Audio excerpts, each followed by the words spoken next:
the brightness. Hey guys, Eric Steckel here from California, and you are listening and watching Linear Rock.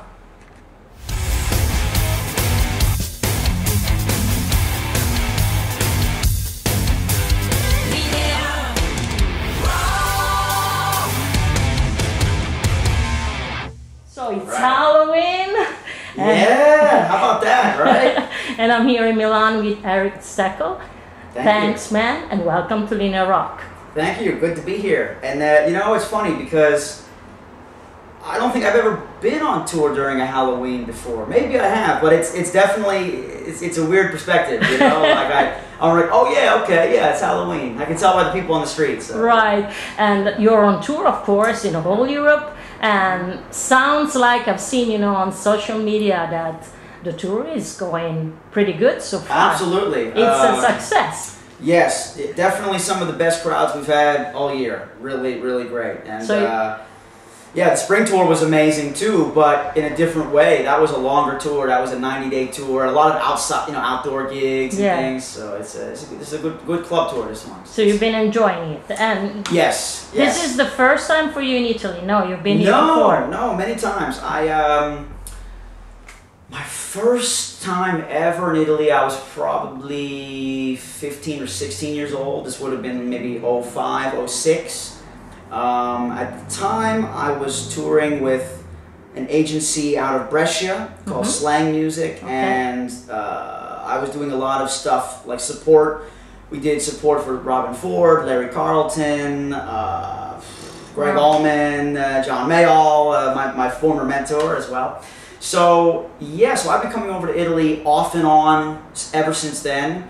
But the last 2 years working with Bar the Arts, I've been here more, and we've been. Plus, your drummer is Italian, so sounds like home a little bit. that worked out. That worked out cool. And you know, Elia and I met all the way back at NAMM 2020, right before the pandemic. Yeah. And we met because I play these Italian amplifiers. And so we kind of met just hanging around with all the Italians at NAMM. And I knew he was a great drummer, but at the time I really wasn't in the need of a drummer. It was cool that then years later, at the beginning of this year, I reached out to him to do this tour, and I didn't realize just how tight we would become musically and also as friends. So it's one of those things that just, you know, sometimes great things just happen spontaneously. Right. And, but before talking about the new thing, yeah. Let's start from the very beginning. Sure. So you started recording that you were 11, 12 years old. So that means that you were a little bit experienced already since you've been in the studio so young. Yeah. So when the guitar actually, you know, exactly entered the picture and became, you know, your favorite toy. Yeah. It's if you go really far back, there's actually footage somewhere on the internet of me actually as, well, not a baby, but barely walking in like a onesie outfit, and the footage is of me crawling to the tape player to play a Stevie Ray Vaughan cassette tape, and my dad filming with the big, you know, camera. Yeah. And it's a great footage because as soon as the song comes on, I start dancing around, and so that was even before, you know, that was before I could even talk, and I was already loving music. And then, you know, around the age of 6, 7, we had a piano in the house, so I started kind of, you know, just sort of dinking around on that, and nothing really serious. And then, I think it was my 8th birthday, so it would have been 98, my uncle bought me a 3/4 scale Ovation acoustic, kind of what they call a student guitar, right? So small enough for a smaller person, you know. Yeah. And within about 1 year, I had already sort of musically outgrown that guitar.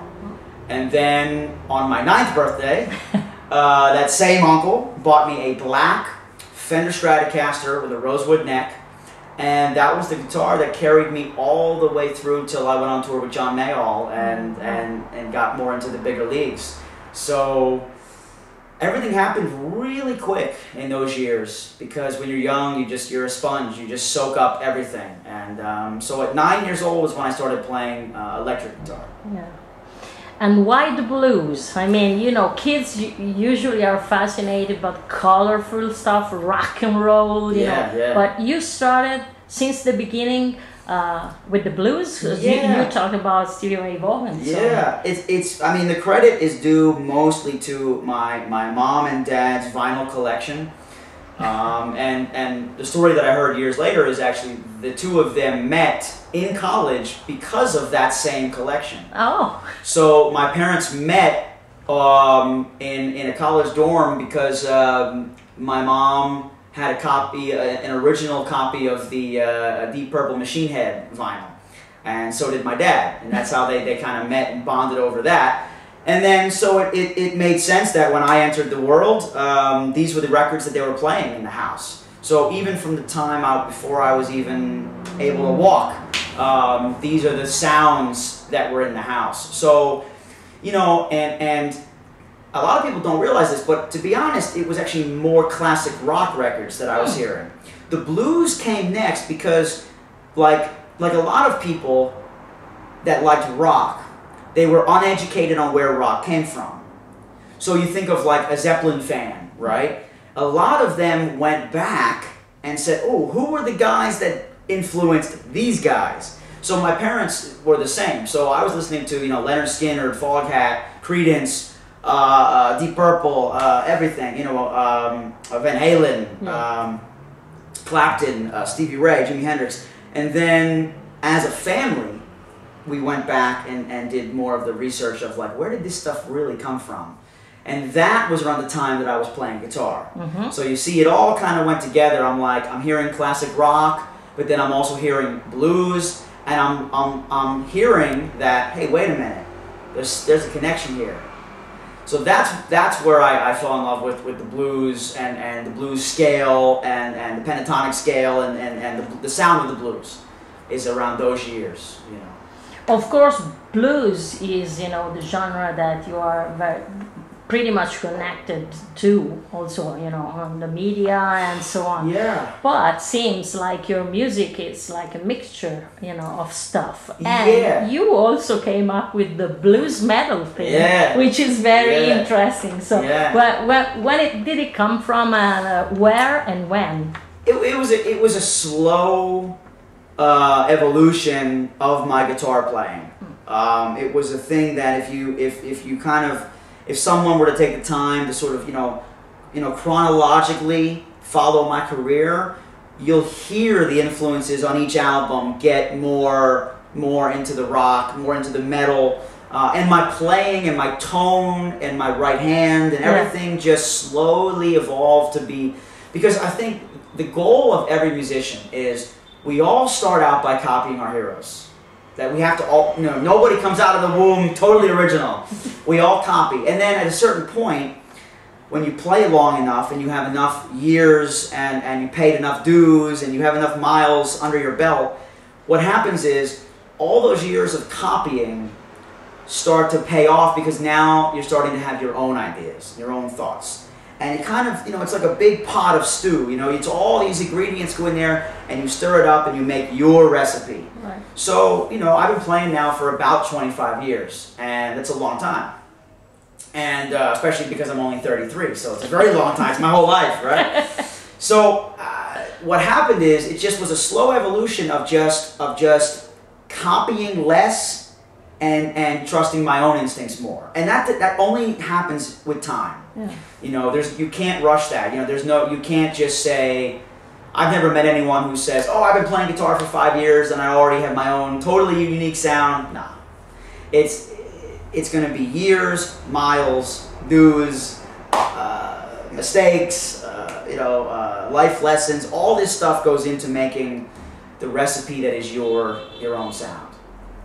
But, you know, blues and metal seems like two very far away genre, but they are not in a sense. They are not, exactly. But which was the connection in your world, well, in your universe? There's a lot of overlap. I mean, if you look at, you know, you look at Black Sabbath. Yeah. Okay, look at Tommy Iommi and the way he wrote riffs and how he was playing, you know, the blues scale, but tuned down for the extra heaviness. You look at someone like a Zakk Wylde when he joined Ozzy and sort of, you know, playing bluesy rock, but with a heavy tone and again, tuned down. You look at, you know, the first couple of Van Halen albums, every one of them had a shuffle on there. I'm the One, basically a Texas shuffle. Yes. Hot for Teacher is a double bass shuffle. I mean, it's but with a heavy metal sort of swagger and approach and power, but with a lot of blues influence. I mean, you listen to there's so many examples. You know, one comes to mind. Jakey Lee, Badlands was a great sort of blues metal combination. Leslie West from Mountain, totally.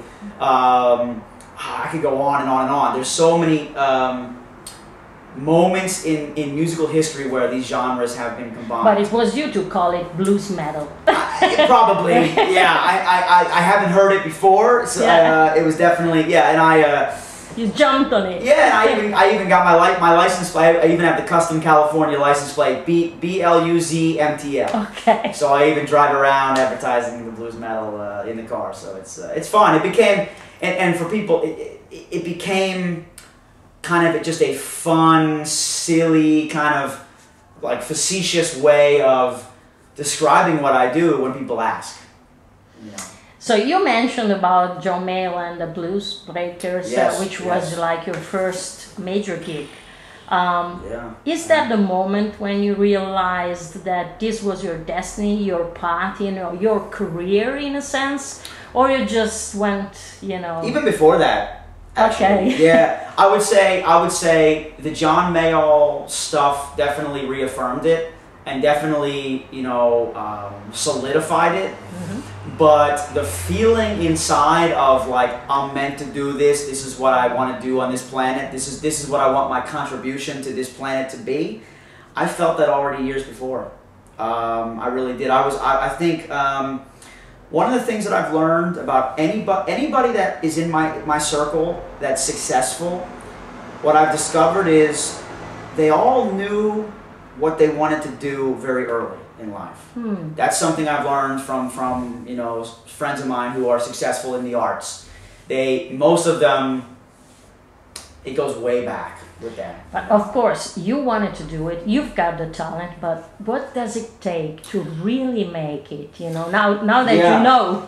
Well, I can tell you, a lot of artists, when they're asked this question, they give a very flowery, existential sort of answer. And I'm going to not do that, and I'm going to say that it's one thing: sacrifice. So there's only one way. There's only one proven way, because real big success in the music industry requires luck and good fortune, right? But to have moderate success and to be able to make a living doing it and to be comfortable and all that, it's sacrifice. It's being able to say, okay, if I'm in a room with 10 of my friends and 9 of them have a mortgage, a family, maybe 2 cars, a 401k, a retirement account, right? You have to be okay with the fact that you don't have that. Most people, 9 out of 10 people on this planet, need that comfort. They say, most people don't want to wake up and go, where do I stand in the world? Where do I stand financially? Where do I stand with my family, right? So you have to be the kind of person, you have to have a personality that is okay with saying, every day of my life is a little bit unsure, a little bit unstable. I'm okay with that. That's why I've been able to survive in this business. That's why even during the pandemic and even during, you know, tough times, I've never had to quit or get a day job or whatever because I just put up with whatever it was. So for me, the music is the absolute most important thing on this planet for me. So all the other crap, it's like, it doesn't even affect me. It's just like this for me. It's like, you know, I've had moments where I've had highs and lows, you know. I've had moments where I've had a lot of money in the bank. I've had moments where I've had no money in the bank. And you know what's funny is like when you step on stage, it doesn't matter. Yeah. The audience doesn't care. You know, the audience doesn't care what's in your wallet. They want to hear what you got. You know. So for me, it's been that. It's been this thing of like, it doesn't matter as long as I can do what I love to do. So you know. Total commitment and never lose the passion. Correct. And also being able to live without. Yeah. And I think, especially in America, in other countries, you know, people are more tough. I mean, especially I think in Italy, you know, in Italy, I think people are just tougher. I think Americans can be a bit spoiled a little bit sometimes. So I think that in my country, especially, a lot of people don't have what it takes to just say, I'm going to make these sacrifices, right? Because I think the problem is in America, we're constantly sold this American dream sort of image of like the white picket fence, you know, the 2 kids, the dog, the 2-car garage, right? And all this is expensive. And if you want to be a full-time musician playing original music, right? Not, you know, the cover scene is different money. But if you want to be like what I'm doing, you have to be able to say, I'm not going to have that for a while. Or maybe never, you know, I don't know. You know, I'm not married, I don't have kids, and I don't live in a big mansion or anything. I don't have 2 cars, I have 1 small car. So I think, yeah, the trick is just being able to live. What car do you have? Well, I had a cool car at one point in my life a few years ago, back in like 2018. I had a really cool, I used to call it the blues metal, you know, mobile. It was a BMW M4 wrapped in a blue matte finish. Yeah. Great car, but too expensive to maintain. So now I just have a little Kia. All right. A little economy, good on gas. Much easier. Well, in California, the gas is so expensive that you know. Here as well, so I can understand that. You've been defined a prodigy, of course, since you started very, very young. Is that a plus or a nightmare in a sense when you grow up in the music business? And John Bonamassa, if I'm correct, had the same kind of experience as you did. 15 years before you. But right, sure. But same kind of path. I would say, I'm going to steal a quote here from my favorite TV show, Monk. I'm going to steal his quote and say it's a gift and a curse. Because, and it's true, because it is. Because it's the Prodigy label, it definitely puts people in the seats when you're young, but it can hurt you when you're older. So what happens to prodigies is when they go through puberty and they become, and they sort of shed their child part of their life and enter adulthood. Yeah. That for child prodigies has been the moment for many child prodigies where they fall off. They fall off the ladder. They just don't, because it's difficult to navigate. So first of all, you know, you got you're hormonally changing, emotionally changing, physically changing, all while you're under the microscope of the music media or social media or whatever. So it's a tough time even if you're not in the public eye, right? The teenage years are tough for the average kid. So imagine take that and now throw in the music business and the scrutiny of the public. Yeah. So it was a tough time for me as well. I think I was lucky to have a family that was very smart, helped me navigate through those years, right? Helped me kind of work through those murky waters a bit and sort of get to the light at the end of the tunnel. Not losing the goal. Yeah, because I know a lot. I know personally a lot of very talented guys that they didn't make it over that bridge. Yes. You see, so they were great. And they had a lot of success when they were young, and then when they became an adult, they ended up either quitting the business or going into another part of the business, maybe like, I don't know, owning a studio or renting out equipment, or you know what I mean? They gave up the dream. An agency or right. They gave up the dream and said, well, I want a job that's more stable, whatever. Yeah. So still in music, but more stable. Right, and with me, I don't know. I mean, it's funny. I'm actually. These are good questions because you're making me think. I'm really like looking back on it, and you know, in the years. So I never stopped touring, even when I was in high school, and something a lot of people don't know because this is not part of my this is not part of my Wikipedia bio about my career, so people don't know this, but I actually have a college degree. I actually graduated from college. And that's, whenever I say that out loud, I'm still shocked by it because I don't know how I did it. because I was, that was in the years of like, that was from like 2008 to 2011, 12.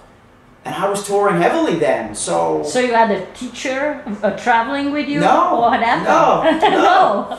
I just must have somehow, I guess I brought my laptop on the road or whatever. Okay. I don't really remember how I did it, but I did it. And so yeah, I think to answer your question about the Prodigy label becomes a problem if you don't...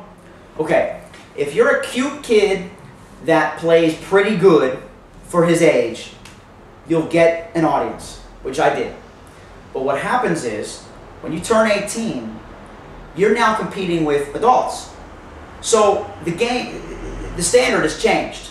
So if you have just basic chops and a sort of elementary understanding of music, well, now you're in the big leagues. Yes. So now you got to compete. And I'll share with you one great piece of advice that I got from Derek Trucks' father, Chris.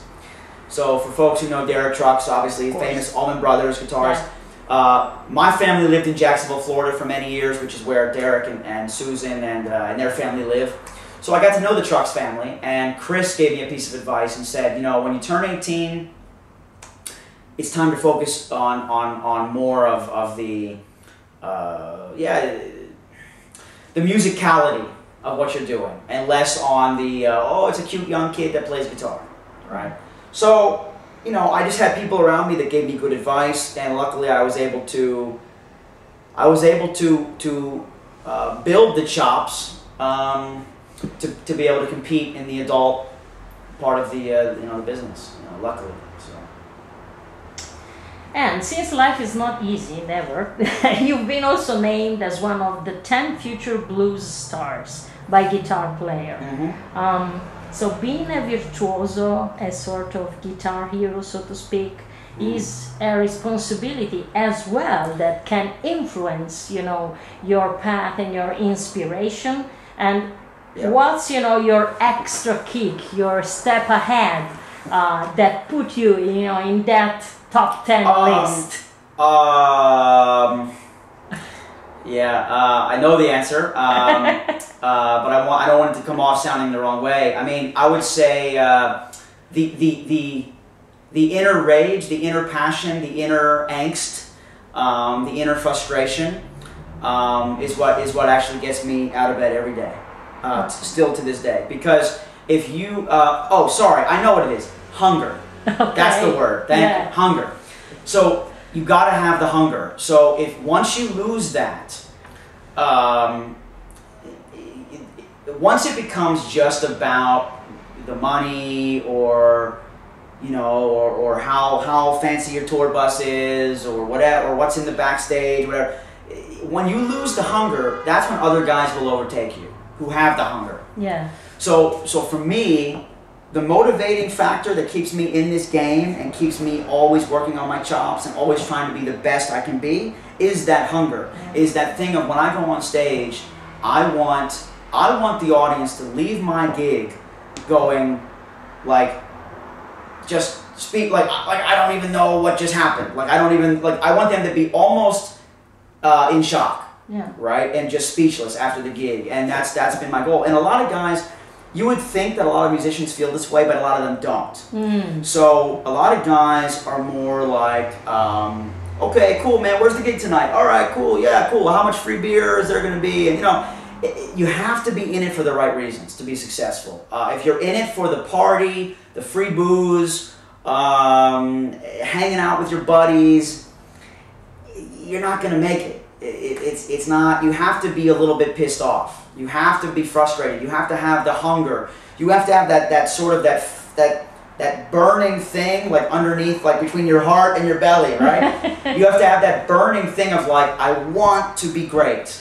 And those are the people that usually survive the business. And I know that's what's kept me in the business, because there have been a lot of nights, there's been so many nights in my career where I'm just like, man, this is so difficult what I'm doing. you know, all my friends have, you know, corporate jobs, and they're done by 6, and they have a nice apartment, and they have a dog, and you know. So I think for me, it's just you have to have the hunger, and if you lose that, that's when other guys start to overtake you. The Steakhouse Sessions. Yeah. Volume 2 just came out. Yeah. So that is very particular. Volume 1 and Volume 2. You recorded that in Steve Lukather's studio in Hollywood.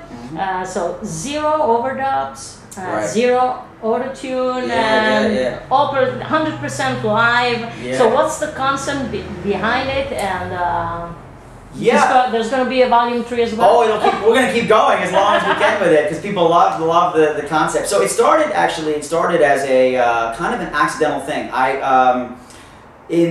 During the pandemic, it was after things started to open up a little bit in California. So around the end of 2021, I think Europe was still kind of, you know, shut down, but America, we started to open up a little bit before you guys.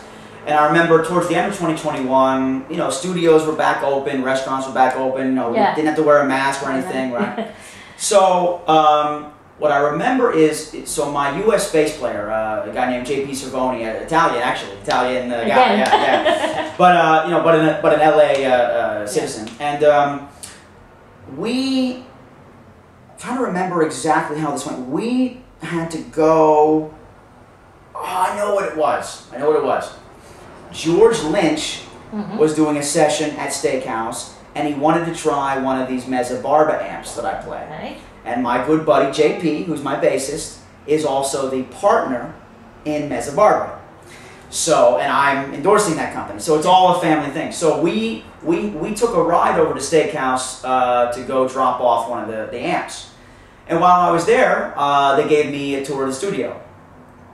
And they were sort of pitching it to me a little bit, like, oh, if you ever want to work here, you know, and I loved what I saw. You know, the live room was incredible. The Neve board was incredible. The sounds they were getting were incredible. The vibe was incredible. You know, a very warm environment, but yet still big, tall ceilings, which is great for the sound, great for drums. So I was like, oh, this is cool, man. You know, and I didn't even know it was Steve Lukather's place at the time. Oh. I think it was on the car ride back that JP said, hey, you know, this is Steve's place. I was like, wow. Cool. Wow. So then a few weeks after that. Was he around? Or no, not at the time. No. It was just George and some other guys working on the record. So a few weeks later, my European manager from Germany, Hendrik, he reached out to me and said, hey, we need, for the 2022 tour, we need some updated material, video content of you and the guys. And I was like, hey, man, I think I have the place. I said, just a few weeks ago, I was at Steve Lukather's place, Steakhouse. I said, man, if we record in the live room there and have it filmed, I said, man, it's going to be incredible. And he was like, oh, okay, well, let's do it. So we hired a pretty well-known LA filmmaker who was also a guitarist. So he knew where to do the camera angles, right? Of course. And we set up like a performance. So when you record a normal album, you don't all stand in the same room together next to each other with no separation, and we even had monitors on the floor, like as if we were at a club. So we set up like a live club performance in the live room of the Steakhouse. And we just hit record. Right to 2-inch tape to the studio. So it was basically like everybody had to have the perfect take, or else we had to do it again. Because there was no going back and fixing something or punching in. No. So that's live. The difference between, you know, a usual live album. Right. So a normal studio album is done in layers, or at least if it's done live, it's done with separation. Yeah. What I mean is, you put the guitar amps in a closet. You put the bass player's amp over. You know, you separate the instruments so that way it's clean. Yeah. But the way we did it was just like, listen, we're gonna do a club show with microphones on all the gear, and I'm singing live too. So here's the thing, you have to sing on pitch. because there's no, you can't auto-tune the vocal, because think about it, if I were to put auto-tune on the vocal, it would auto-tune all the other stuff, right? It would sound ridiculous. It would sound like a robot, right? So it forced us to play the way we play for our audience. And that's why when you listen to... But with no audience. Correct. So that's why when you listen to both Volume 1 and Volume 2 of the Steakhouse sessions, it sounds like a show. And that was why we did it. And the reaction we got to Volume 1 was the reason why we did Volume 2. Because we didn't know, man. We didn't know. Like, we didn't know if maybe people would say, oh, I like the studio sound more, you know, more produced and clean. We didn't know what the fans were going to prefer. Because my album Grandview Drive, which was recorded in 2020, was more of a typical production. Yeah. You know, keyboards and lots of layers and, you know, vocal harmony, you know, more produced. But what actually happened is the fans spoke, and they prefer the more raw, more dirty sound of playing live. So that's when we said, okay, let's do it. Let's keep doing it. And, was it also quicker and cheaper to do it like that?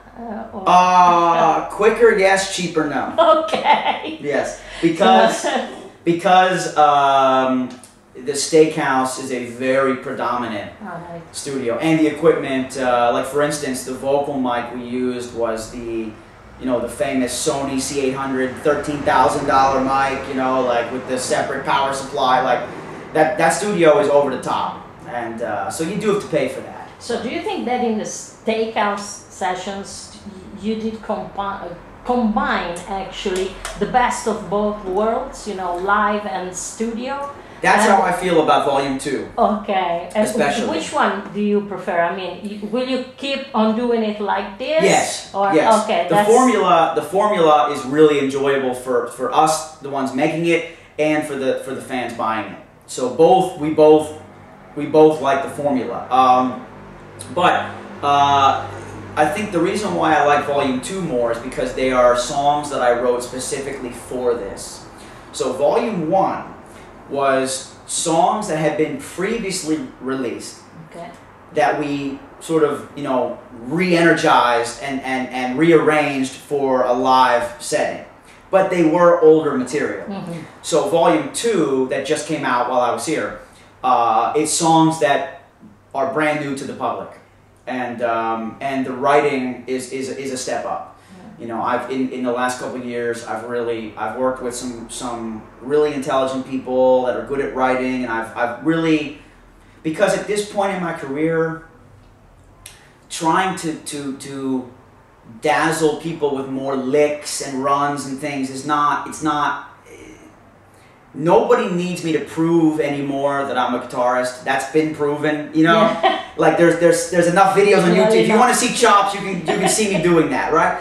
So at this point in my career, I'm working on all the other things. I'm working on my voice a lot. I'm working on my writing a lot. I'm hanging out with people.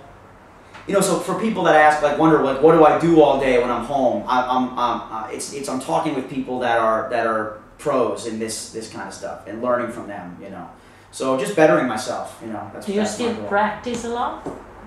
Not in the traditional sense. No, I don't sit down and run scales and lines and modes and you know, or work on like metronome things or like, you know, things like that. For me, what I work on every day is I look at my career and I say, what needs to be improved?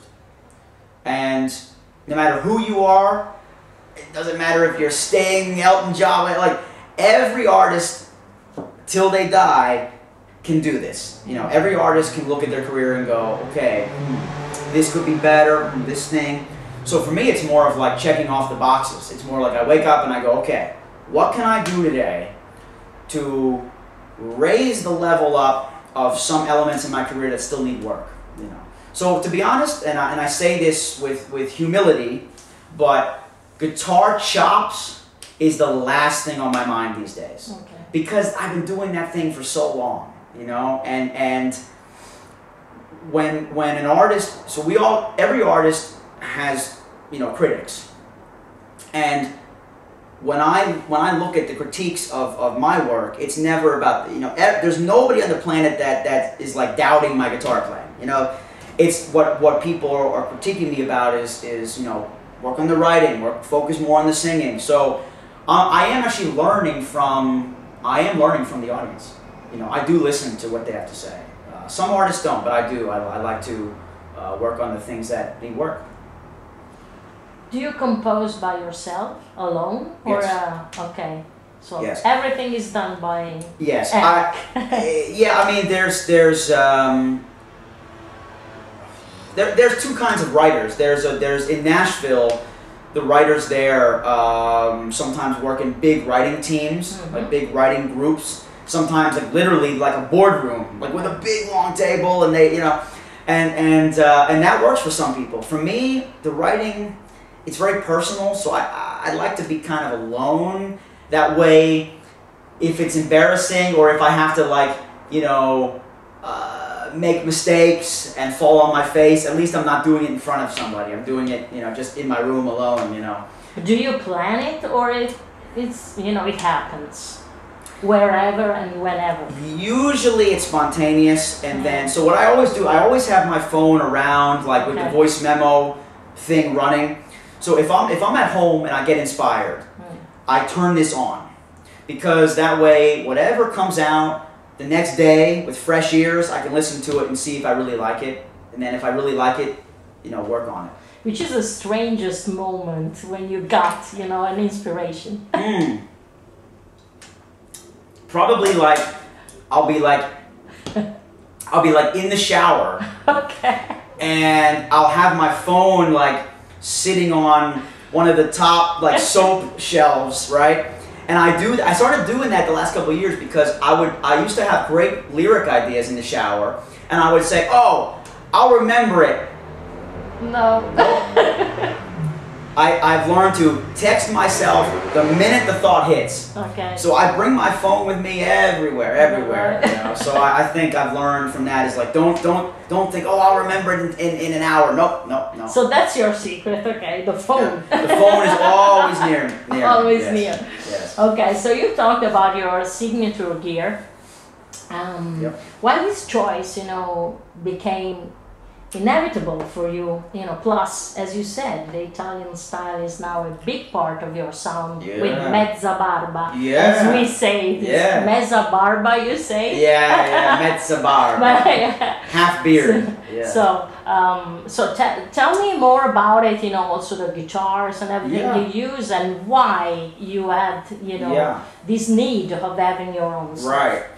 Yeah, I got very lucky because a lot of things came together at a nice moment for me, because I was, about 5 or 6 years ago was the moment that my sound that I have now, that people are really sort of starting to call like my sound, it started to kind of emerge.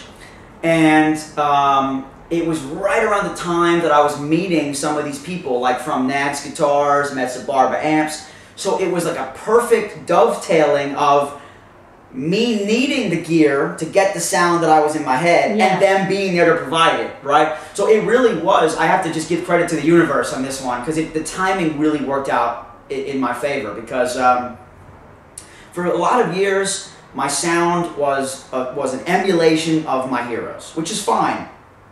We all start that way. We all need to learn from our heroes, and you know, but there was always this sound in my head that I was trying to get, and I wasn't getting it. So years later, it was just pure luck that I met these people that happened to make products that sound the way I wanted, you know, where I wanted to take my sound. So it's all I can say is just thank you to the universe for just putting these people in front of me on my path, right when I needed them. Because, you know, the Nags guitars are these, you know, these thick, monstrous sounding guitars that are just so in your face and so thick sounding. And that's what I was trying to get for so many years and couldn't. And then the Mezzabarba thing was very similar. I just, I think it was like NAMM 2018, and I ran into Pierangelo and some of his people, and they were nice guys. I went out to dinners with them, I hung out with them, and eventually I said, let me try one of your amps. And it was just perfect. It just came together. And then in the more recent years, we've taken this collaboration and made it into more of a business enterprise, where now I have signature versions, you know, of my Nags guitars, signature versions of the Mezzabarba amps, signature pickups from the famous Seymour Duncan that go in the guitars. Okay. So now it's become this whole big circle of like, my sound is a combination of all these really cool people. You know, Pierangelo, Joe Nags, Peter Wolf, Seymour Duncan, and they're all family. So it's really a very Italian style of business, right? Very, very paisano, familia. So it's super cool, super cool. How many guitars do you own now? And will you ever make, you know, the steak guitar as on the cover of the record? That is a good one. That needs to happen. You're right. That needs to happen, because the plans. So for folks who have both Volume 1 and 2, you see that the cover is almost the same, except now more of the steak is eaten, and there's a side of fries. And there's a can of Evil Blues beer, because one of the songs is called Evil Blues. Yeah. So what we've discussed with the artist who does it is that every year we're going to do it, and there's going to be more things on the plate, and you know, maybe some sauce or some, you know, beers or whatever. So yes, that needs to happen. We need to make the guitar with the steak. The steak, thing. yes. Yeah. And about the Volume 3, maybe you should make like a cover record with, you know. Yeah, I mean, it could be cool. The cool thing about this formula is there's no limitations. Well, the only limitation is the way we record, which is live to tape. But as far as what we record, it's just up to us. And about that, which are the must-have blues records so far, according to Eric Steckel? And do you have any guilty pleasure in your record collection? Yeah, so I can answer it. I can give you these. I can give you, like, if you take the word blues out of it, I can give you sort of like my Desert Island album. All right, that's fine. So let me see if I can do this. So I would say this one. If you know me really well, it won't shock you. But for people who don't know me, it might shock you. My #1 Desert Island album is from, I think, 2002. It's the band Porcupine Tree, the album called In Absentia. Yeah. It's the white one with the blue face where the guy's going like this. And that album I have listened to for over a decade and still continue to listen to it, and it never gets old. It's such a great piece of work that I'll never get sick of it. So that's my #1. #2. You know what? Still got the blues, Gary Moore. Okay, yeah, great album. #3, Fair Warning, Van Halen. Oh wow, that's a great guitar album. #4, this one's a little more obscure. Time to Burn from the band Giant. Okay, I know that. #5. Okay, you know what? Soul to Soul, Stevie Ray Vaughan. Okay. #5.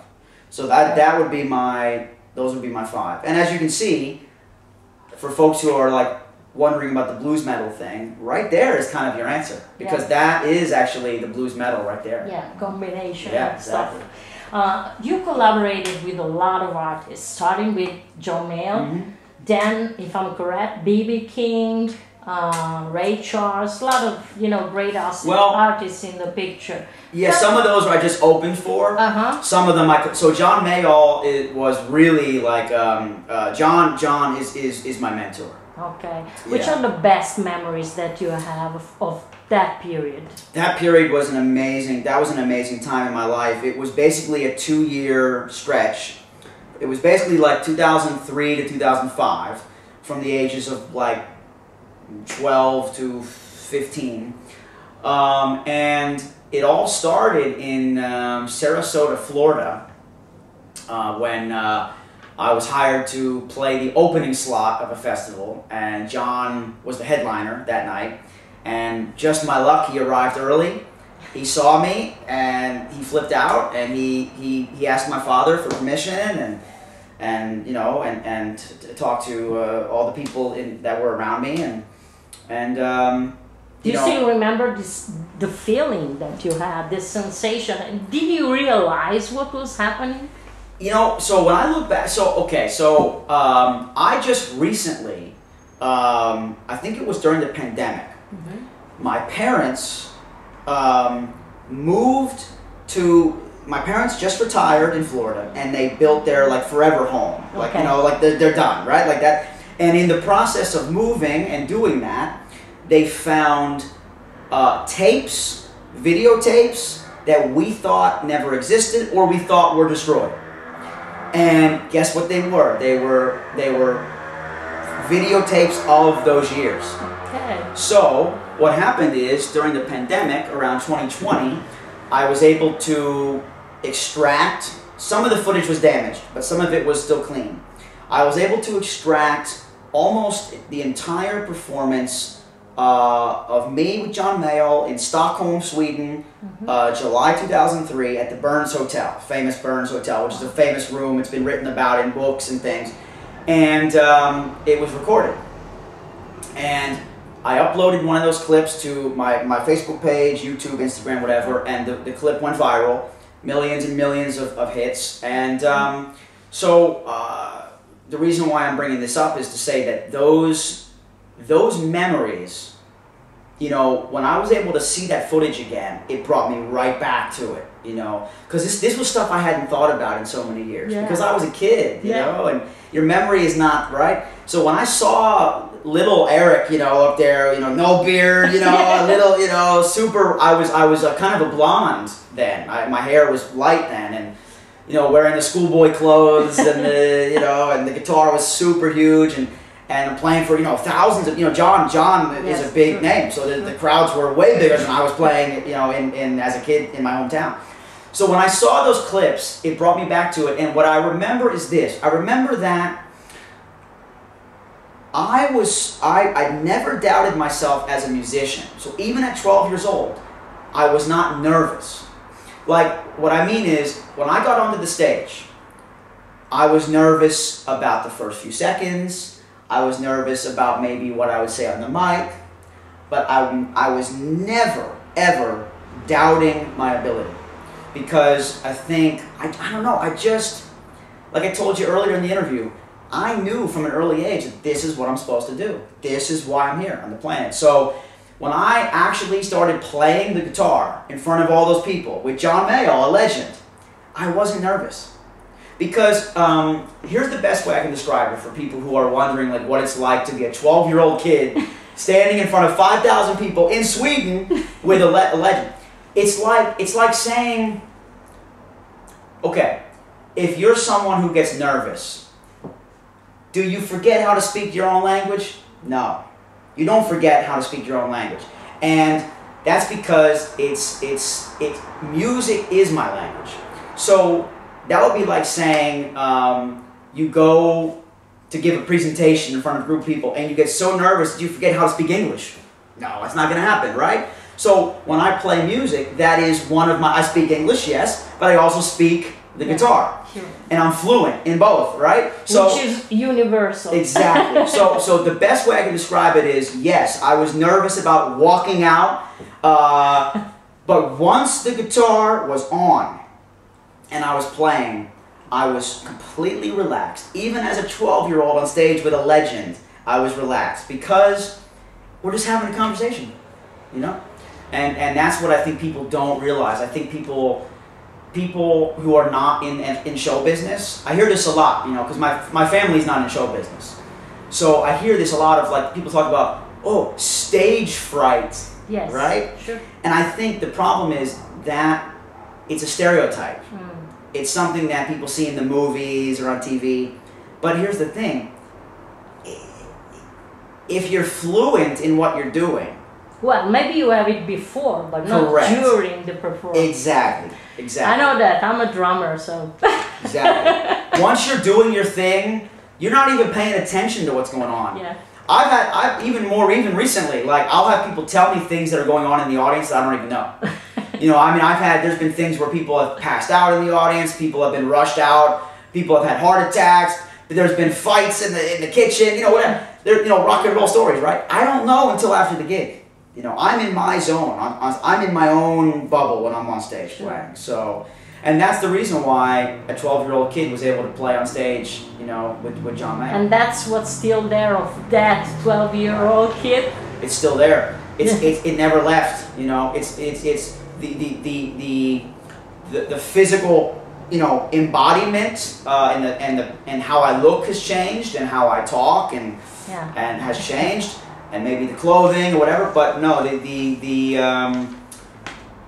the musicianship is exactly the same. What piece of advice would you give now to that young kid? Wow, that's a great question.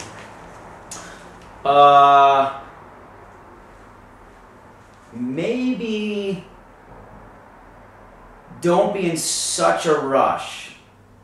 Like, don't think that, you know, you need to have everything right now. Yeah. You know, maybe the sort of stop and smell the roses stereotype a little bit of like, try to enjoy it a little more. Don't be so, you know, enjoy the fact that the average American dude doesn't get to do this. Like one of the things that I hear all the time from people, because I have a lot of friends who are not in the music business at all, right? Yeah.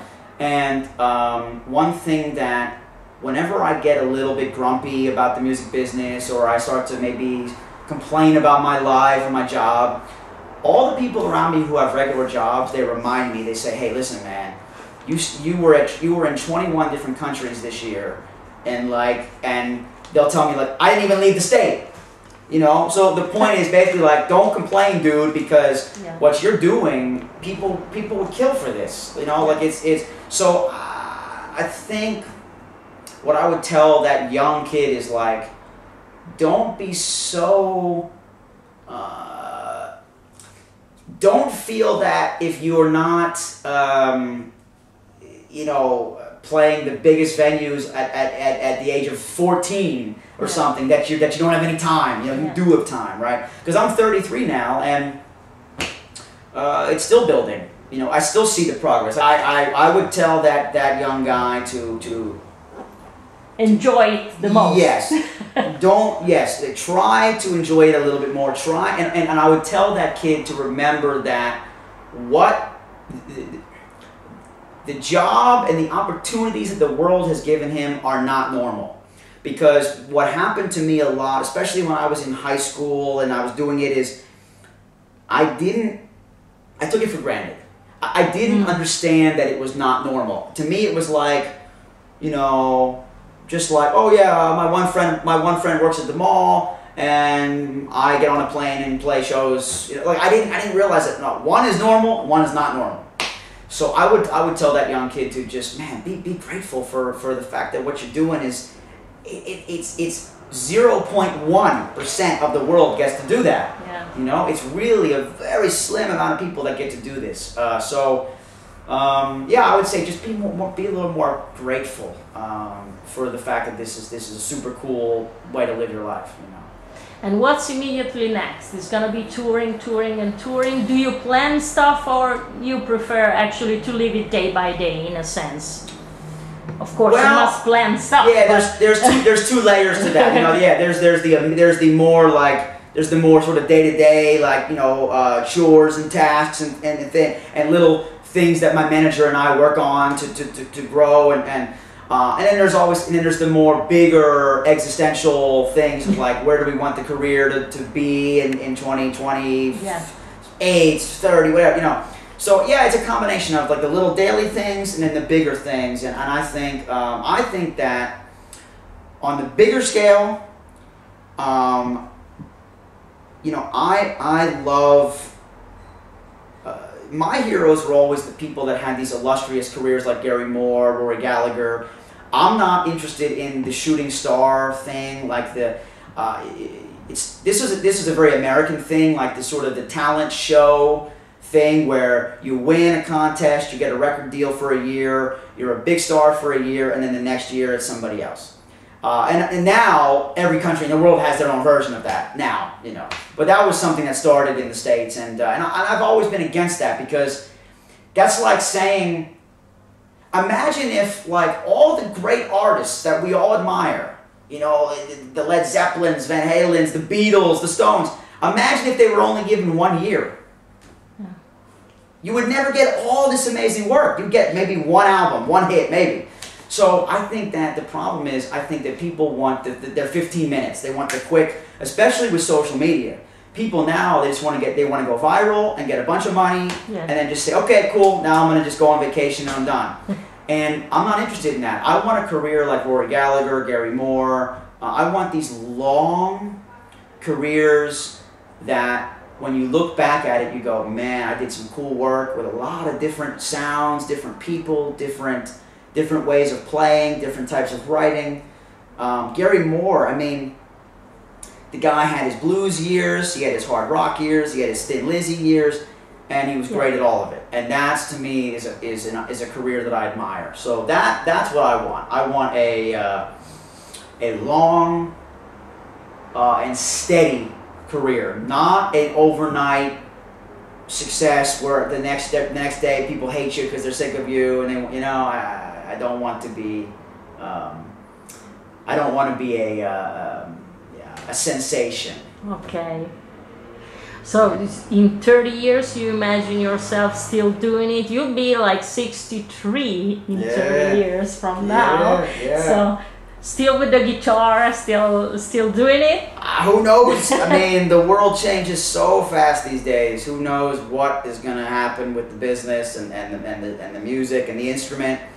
I am kind of, there's one cool thing, I am kind of positive about the future, because what I see happening is, you know, if you think about it, the electric guitar really at this point should be obsolete, but it isn't. What I mean is, I'm not saying I want it to be obsolete. Let me be very clear.